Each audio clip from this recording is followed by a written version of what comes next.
안녕하십니까 여러분들. 자, 오늘 경찰대 기출문제 풀이 세 번째 시간이자 마지막 시간이죠. 그래서 여러분들과 함께 이제 뒤에 마지막 부분에 아직 언급하지 못했던 문제들을 같이 한번 또 얘기를 나눠 볼 겁니다. 자, 바로 강의 시작하죠, 우리.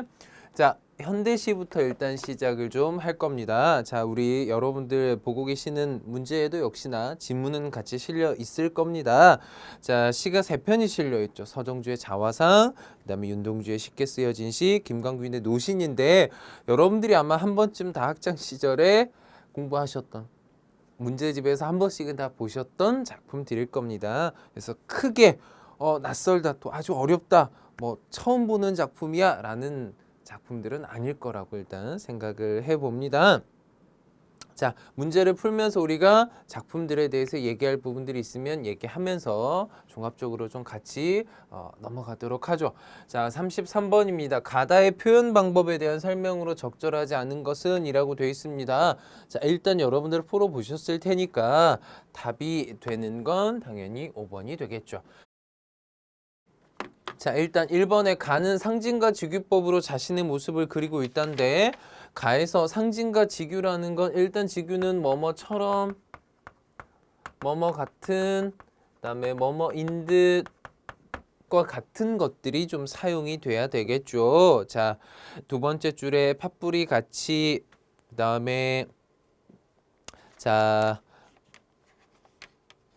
넘어가시면 그 다음 지문에도 보면 자 시 있으려는 이런 것들이 이제 상징법이 쓰인 거죠. 자, 그래서 숙회 마냥 이런 것들이 또 직유가 되겠죠. 그래서 자, 마지막 줄에도 벼치거나 그늘이거나 혓바닥 늘어뜨린 병든 숙회 마냥 헐떡거리며 나는 왔다. 자, 자신의 모습을 직유적으로 또 사용을 했죠. 또 숙회 마냥 헐떡거리면서 왔다. 이런 모습도 역시나 상징적인 부분이 되겠죠.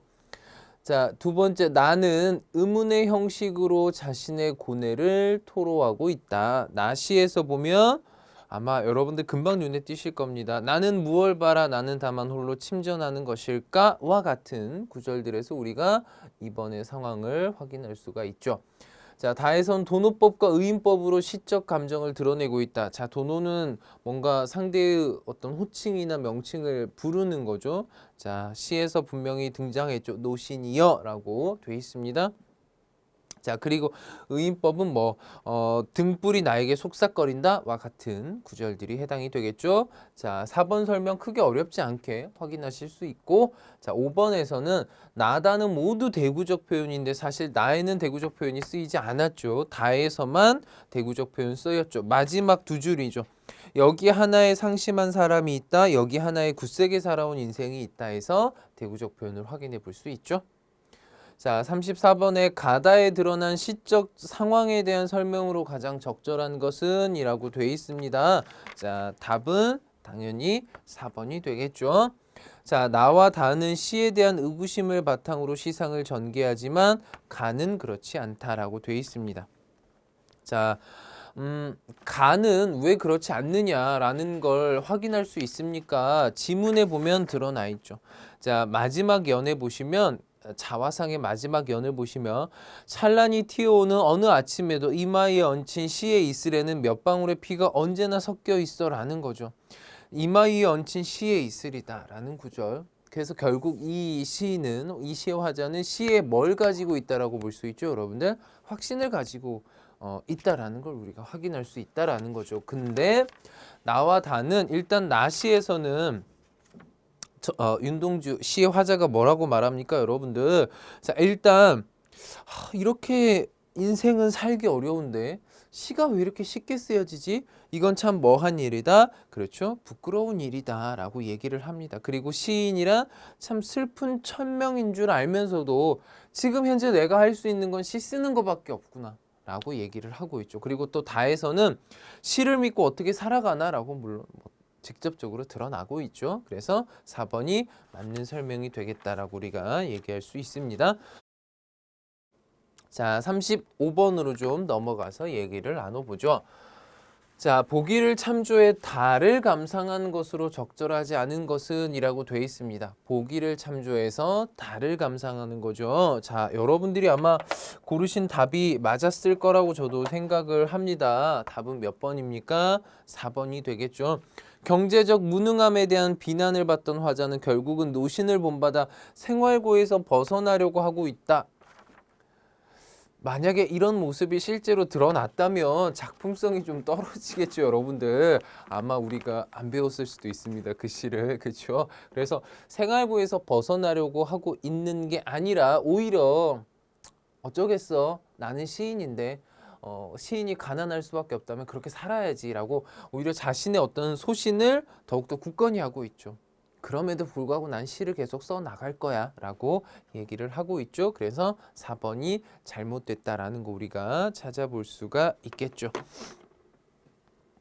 자, 넘어가서 36번을 좀 보죠, 우리. 자, A의 함축적 의미를 인물이 처한 환경이라고 볼 때 A와 가장 이질적인 것, 다른 것은 무엇이냐인데 A는 자화상에 등장한 바람이겠죠.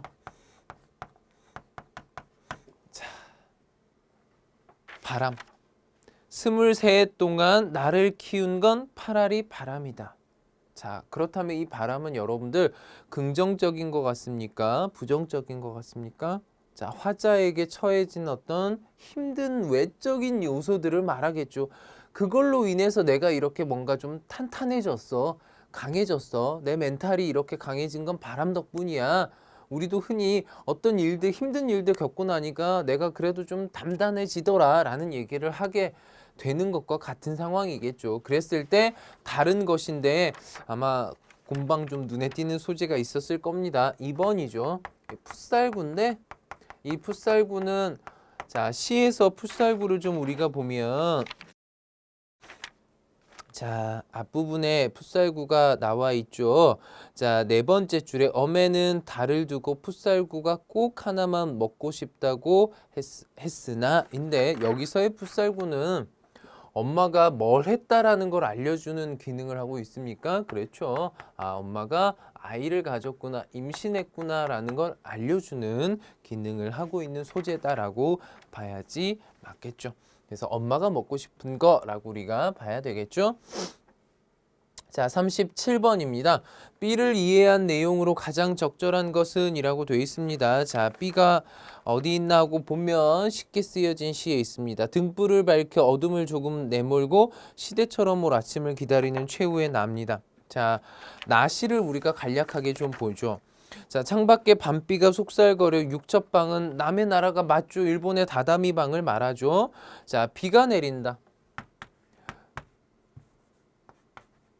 자, 우리가 윤동주 시에서 이야기할 수 있는 가장 중요한 포인트는 여러분들이 윤동주 시를 어디서 본다, 문제를 풀어야 한다 했을 때 가장 중점에 둬야 할 중요한 사항은 윤동주는 항상 자기 시에서 뭘 합니까, 여러분들? 반성을 하고 있다라는 거죠. 근데 그 반성을 하게 되는 계기가 뭐 때문입니까, 여러분들? 우리가 처했던 그 당시의 시대적 상황 때문인 거죠. 바로 일제강점기라는 시대적 배경 때문이라는 거죠. 왜 나는 일제강점기에 이것밖에 못하고 있지? 나라를 위해 할 수 있는 게 나는 왜 이렇게 없지? 고작 시 쓰는 것밖에 없네? 라는 것에서부터 그의 반성은 출발하게 되는 거죠. 반성문 쓸 때 여러분들 어떻게 씁니까? 저 앞으로 이렇게 안 할 겁니다. 그리고 앞으로는 절대 지각도 안 하고 결석도 안 할 겁니다.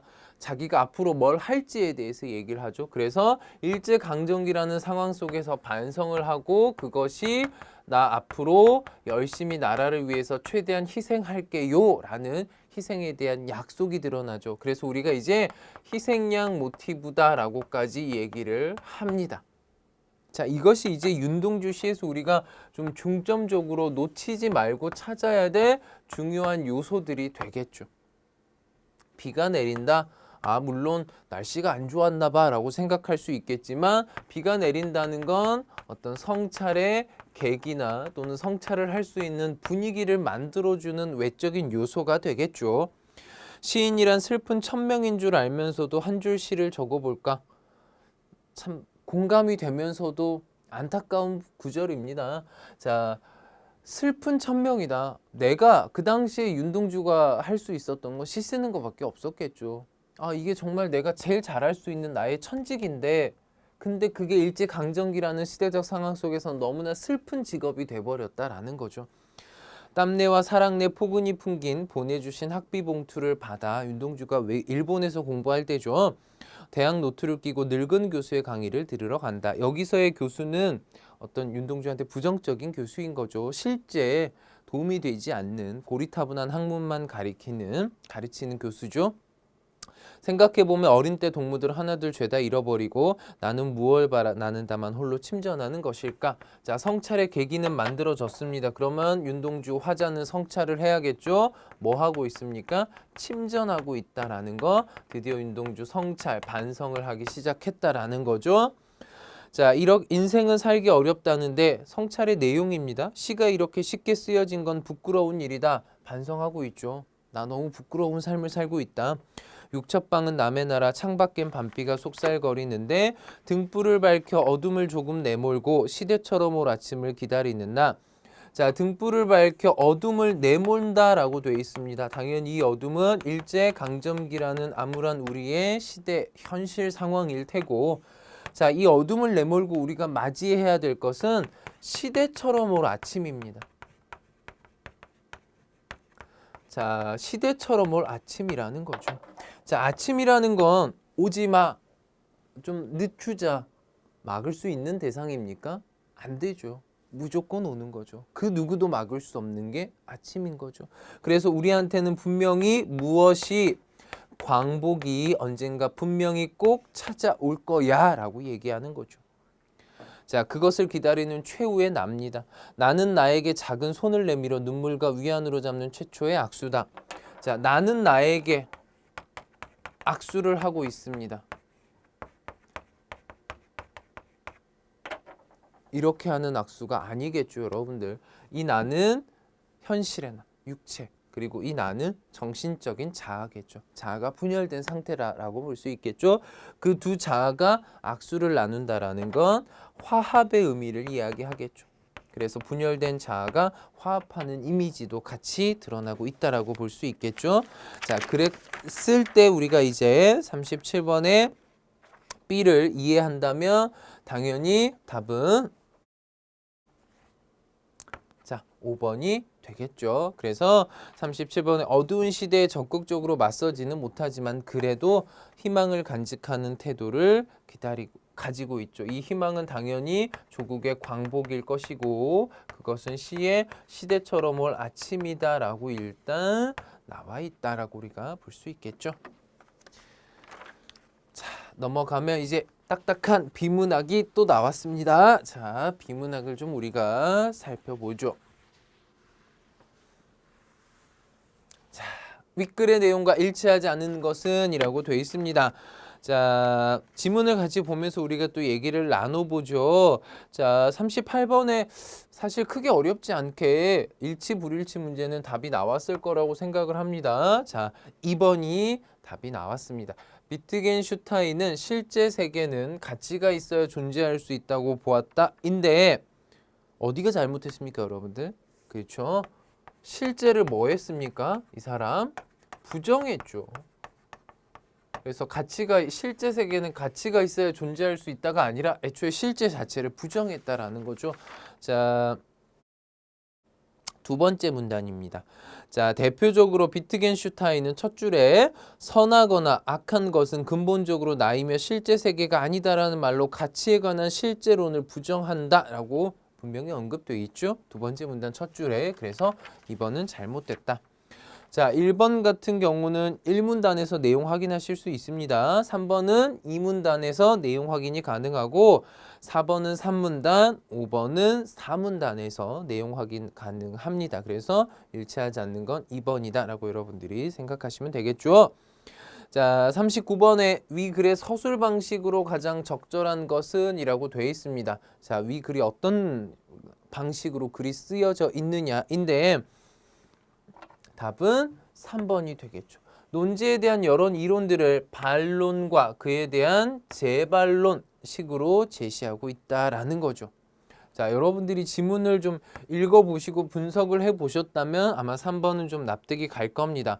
자, 맨 처음에 가치와 실제, 어떤 플라톤의 이론부터 시작을 하고 있죠. 이 글이. 그리고 이제 반론을 제시하고 거기에 대해서 다시 또 한번 재반론을 하고 있습니다. 글이. 그래서 답은 3번이 되겠다라는 거 확인할 수 있죠. 자, 40번입니다. 이제 자, 기억으로 작성된 것이다. 이에 대한 설명으로 가장 적절한 것은 이라고 되어 있습니다. 자, 기억을 우리가 지문에서 확인을 해보면 자, 한 사례인데 그 앞부분을 좀 같이 한번 읽어보죠. 자, 그 문단을 보면 한편 존설은 자, 가치명제를 보조전제로 도입해야만 사실명제에서 가치명제를 도출할 수 있다. 라는 논리 실증주의자들의 주장을 비판했다. 사실과 가치 사이에 어떤 차이가 있는 것은 너무나 명백하지만 그렇다고 해서 사실과 가치 사이에 아무런 상관이 없다는 결론이 따라 나오는 것은 아니라는 것이다. 그리에 존설은 가치평가와 관련된 진술이나 도덕적 원리가 개입하지 않고서도 사실명제에서 가치명제가 나오는 한 사례를 논리 실증주의의 판례로 제시했다. 우리가 포인트로 잡아야 될 부분은 가치평가와 관련된 진술이나 도덕적 원리가 개입하지 않고서도의 우리는 포인트를 좀 잡아야 되겠죠. 자, 그렇게 했을 때 가장 적절한 걸 골라야 된다면 답은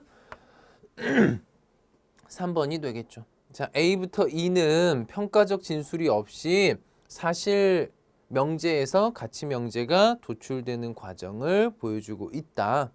자, 지금 A 부분에서 보시면 가치가 드러나 있지 않죠. 그냥 단순 사실 명제일 뿐입니다. 그렇죠? 자, 그것이 이제 2로 가면서 가치 명제로 변하게 되고 있다라는 거죠.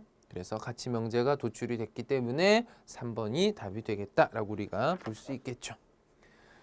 자, 41번입니다. 니은의 내용으로 가장 적절한 것은 이라고 되어 있습니다. 자, 지문에서 니은을 확인을 해보면 마지막 줄에 나와 있죠. 새로운 관점으로 논할 필요가 있다라고 새로운 관점이 니은이 됩니다. 자, 그랬을 때 답은 당연히 5번이 되겠죠. 상황과 맥락을 고려해 명제를 파악해야 문장만으로 판단할 때의 오류를 벗어날 수가 있다는데 자, 역시나 지문에 언급이 되어 있습니다, 여러분들. 자, 마지막 문단의 밑에서 하나, 둘, 셋, 네 번째 줄부터 우리가 같이 보죠. 따라서 우리는 사실명제와 가치명제를 판단하는 것이 문장 자체로만 이루어질 수 없으며 그 문장을 둘러싼 상황과 맥락, 나아가 문장의 사용자가 지닌 목적과 의도 등을 포괄할 수밖에 없다는 점을 이해할 수 있다라고 되어 있죠. 그렇기 때문에 자, 여러 가지 상황들을 좀 고려하고 파악해야지만 오류를 벗어날 수 있다 언급이 되어 있습니다. 자, 이제 마지막 현대 소설이 될 것 같습니다. 자, 다행히 소설이 조세희 메비우스입니다. 어렵지 않죠. 우리가 난쟁이가 쏘아올린 공을 다 공부를 했기 때문에 크게 어렵지 않게 여러분들이 좀 공부를 하셨기 때문에 어렵지 않게 풀 수 있었을 거라고 생각을 좀 해봅니다. 자, 윗글의 서술 방식에 대한 설명으로 적절한 것은 이라고 되어 있습니다. 문학에서 특히나 소설에서 42번 같은 문제는 너무나 단골 유형이자 문제이죠. 자, 그랬을 때 일단 우리가 답은 4번이 됩니다.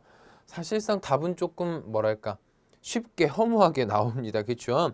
자, 인물의 행위와 대화를 짧은 문장으로 서술의 사건을 보여주고 있다라고 되어 있는데 자, 읽어보시면 지문이 대부분 대화로 많이 이루어져 있고 심지어 대화들이 어떻습니까? 짧죠. 돈과 서류야, 보여줘, 다 팔아먹었어, 잘 봐. 되게 짧게 그래서 안진뱅이와 난쟁이의 대화로 이루어져 있구나. 그래서 사건이 진행되고 있구나라는 걸 우리가 금세 확인할 수 있죠. 4번이 답이 된다.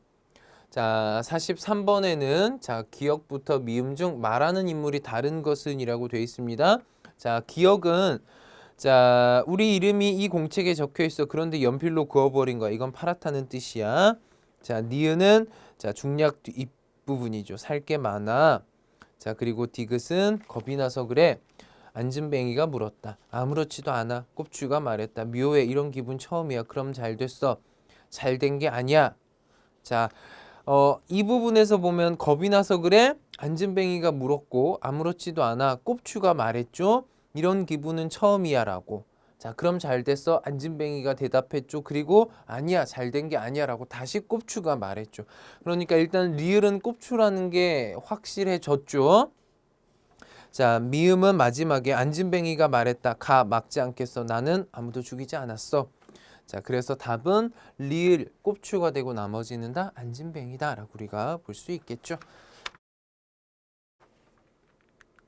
자, 44번입니다. 자, 윗글의 인물에 대한 설명으로 적절하지 않은 것은 이라고 돼 있죠. 자, 여러분들 답이 좀 쉽게 나오지 않았을까 생각을 합니다. 5번이 되겠죠. 꼽추는 안진뱅이보다 주도적으로 중심 사건을 이끌고 있는데 사실 아니죠. 자, 안진뱅이가 주로 사건을 주도적으로 좀 이끌어 나가고 있죠. 그래서 뭐 돈을 나눈다라든지 그다음에 뭔가 사나이를 좀 해치웠던 그 일도 역시나 안진뱅이가 주도를 하고 있습니다. 그래서 적절하지 않은 건 5번이 되겠죠. 자, 1번에 안진뱅이는 꼽추와의 동료의식을 드러낸다는 가치 사내를 해쳤다라는 걸 통해서 알 수 있고 미래의 계획을 구체적으로 세워놓고 있다라는 건 우리가 지문에서도 역시나 확인할 수가 있는 부분입니다. 중략 니은 밑부분이죠. 모터가 달린 자전거와 리어커를 사야 돼. 그 다음에 강냉이 기계를 사야지. 뭐 이런 부분들을 통해서 뭔가 장사를 계획하고 있구나라는 것도 알 수 있죠. 사나이는 자신의 이익을 위해 비도덕적인 행위를 한다는데 이거 입주권을 싸게 사서 비싸게 파는 비도덕적인 행위를 합니다. 자, 꼽추는 안진뱅이가 생각하지 않은 면에 대해서 생각한다는데 이건 이제 사내를 해치우고 나서 꼽추는 뭔가 좀 마음 한켠이 좀 찝찝하고 무거운 느낌들을 좀 얻게 되는 것이 해당하는 내용이 되겠죠. 자, 오늘 마지막 드디어 기출문제의 마지막 문제가 됩니다. 자, 보기를 근거로 A의 이유를 추론한 것으로 가장 적절한 것은 이라고 되어 있습니다. 일단 A를 먼저 확인하고 보기를 좀 보죠, 우리가. 자, A는 우리 지문 끝부분 중략 바로 다음 줄에 나와 있습니다. 내가 무서워하는 것 자네의 마음이야.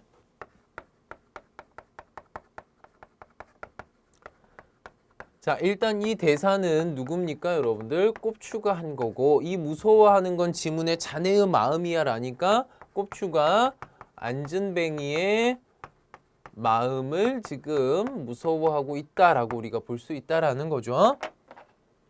자, 조세희의 메비우스띠 첫 부분에는 굴뚝에 들어간 두 아이에 대해 묻는 교사가 나온다. 교사는 두 아이 중 얼굴이 깨끗한 아이와 더러운 아이가 있다면 누가 얼굴을 씻겠는지 묻지만 마지막에는 사실 그 질문이 잘못됐다면서 한 아이의 얼굴이 깨끗한데 다른 한 아이의 얼굴이 더럽다는 일은 있을 수 없다라고 한다. 곧 어떤 문제 상황에서 처음에 한쪽이 잘못을 저지른다고 하더라도 다른 한쪽이 아예 잘못이 없는 경우는 없다는 것이다. 이는 이 소설의 제목을 안팎의 구분이 없는 메비우스의 띠로 삼은 이유이기도 하다라고 했을 때 보기를 근거로 A의 이유, 왜 무서워할까? 안진뱅이의 마음을 가장 적절한 이유를 좀 우리가 골라본다면 몇 번이 될 것 같습니까, 여러분들? 그렇죠? 4번이 되겠죠. 자, 안진뱅이가 범죄를 저질렀지만 돈을 되찾기 위한 일이었다고 여기면서 죄책감을 전혀 느끼고 있지 않다고 생각했기 때문이다. 일단 꼽추랑 같이 일 처리를 하기는 했죠. 하지만 꼽추는 안진뱅이의 마음이 무섭다라고 말하는데 자, 보면 내가 무서워하는 건 자네의 마음이야. 그러니까 알겠네. 안진뱅이가 말했다. 가 막지 않겠어. 나는 아무도 죽이지 않았어. 라는 거죠. 자, 아무런 죄책감을 느끼지 않아 하는 그런 비인간적인 안진뱅이의 모습이 꼽추에게는 그것이 무서움으로 느껴졌다라는 거죠. 어떻게 아무렇지도 않을 수 있지? 라는 그 마음. 그래서 죄책감을 전혀 느끼지 않는다고 생각했기 때문이다가 답이 되겠죠. 자, 이렇게 해서 여러분들과 총 45문제의 기출문제를 3번의 시간에 나눠서 같이 좀 살펴봤습니다. 어떠셨습니까? 도움이 좀 되셨습니까? 그래서 여러분들이 다시 한번 틀린 문제들 점검해 보시고 그 문제들을 풀었을 때 내가 놓쳤던 것들, 부족했던 이론들이 뭐였을까 생각해 보시고 채워 넣는 작업까지 하셔야지 이 강의가 의미 있는 강의가 되겠죠, 여러분들. 단순히 문제를 풀고 못 풀고는 충분히 혼자서도 가능하겠죠. 자, 그래서 풀고 못 풀고는 두 번째고 이 문제를 풀기 위해서 또는 풀었지만 또는 맞았고 틀렸지만 내가 부족했던 이론들이 뭐가 있나를 체크해보고 다시 채워 넣고 그런 이론을 점검하는 시간으로 조금 더 포커스를 두시는 게 훨씬 더 의미 있지 않을까라고 생각을 해봅니다. 자, 기출문제 강의 듣느라고 고생 많이 하셨습니다. 시험에서 좋은 결과와 성적이 있기를 바라도록 하겠습니다. 감사합니다.